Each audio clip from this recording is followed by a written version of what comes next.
In this video, guys, I'm going to tell you why you should get the S6 Edge over the G4. Stay tuned.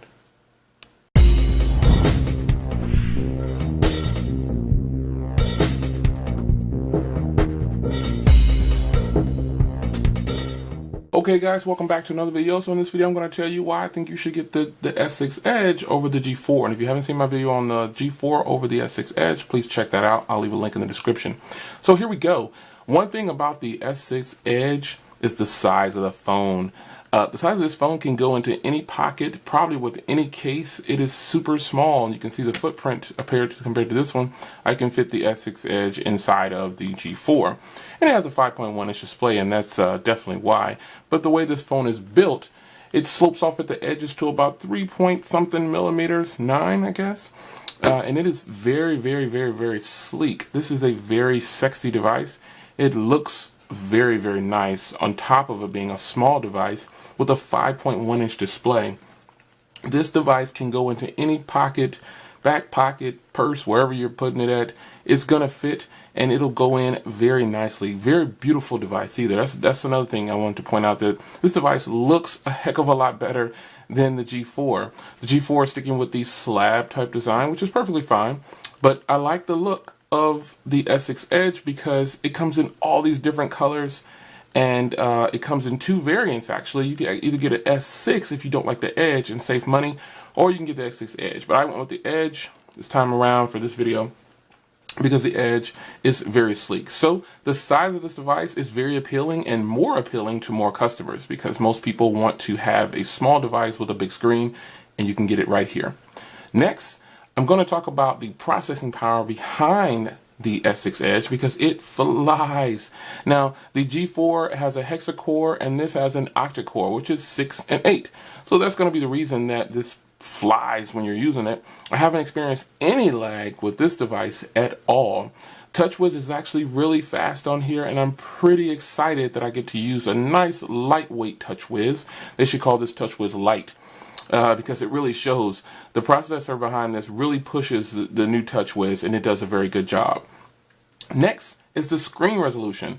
This has a resolution of 538, and this has a resolution of 577.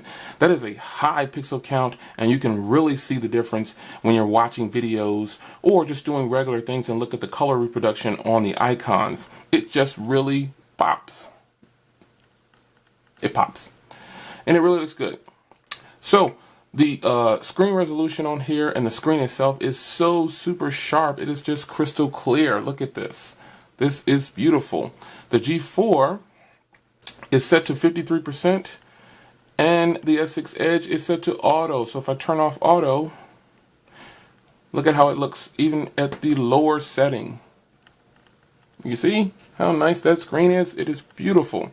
So I keep auto on, and you get even better color reproduction. So the screen, yes. Now, let's talk about something that I kind of touched on the first time, was the body. The design of the S6 Edge is gorgeous compared to the G4. The G4 does have a little bit of a curved display, but the S6 Edge has the edge, because you can pop out your icons over there. If you get a text message from someone, at night, I can turn on a little clock over here, and I can scroll through scores on the basketball game. Very, very, very nice. The S6 Edge is a great design. I really like it. So the design of this device is super nice. And the next thing I want to talk about is the finger sensor, scanner, scraper, swiper thing. They've improved it. They've improved it so much that when you just press it and you go onto it like this, it pops open immediately. With the G4, you have to double tap, and sometimes that can be annoying. It is fast, but I would rather just boop, boop, touch my button, and boom, it is open. So the fingerprint sensor is super nice on the S6 Edge. Next, wireless charging is standard on the S6 Edge, and it is optional on the G4. Kind of sad, but I don't use wireless charging a lot, if at all. But if I wanted to, I could. I could just plop my S6 Edge down on a wireless charger, and it will begin to charge. Next, speakers. The speaker on the G4 is plenty loud, but it's positioned on the back of the device. The back. On the S6 Edge, it's positioned on the bottom, so you get to have everything coming right out of the bottom. And if you're on a speakerphone call or you're holding a device like this, the sound shoots out of the bottom, hits your hand, and bounces back. With on the G4, it's on the back of the device, and I can easily get it to muffle without doing anything really at all. So there you have it. That is why I would tell you to pick the S6 Edge over the G4. I'll see you guys in the next video. Take care. It's your man J Will. Peace. Alright guys, I appreciate you joining me in another video. Go ahead and hit that subscribe button if you want to see more videos like this, and thumbs up. And I will see you in the next video. Take care.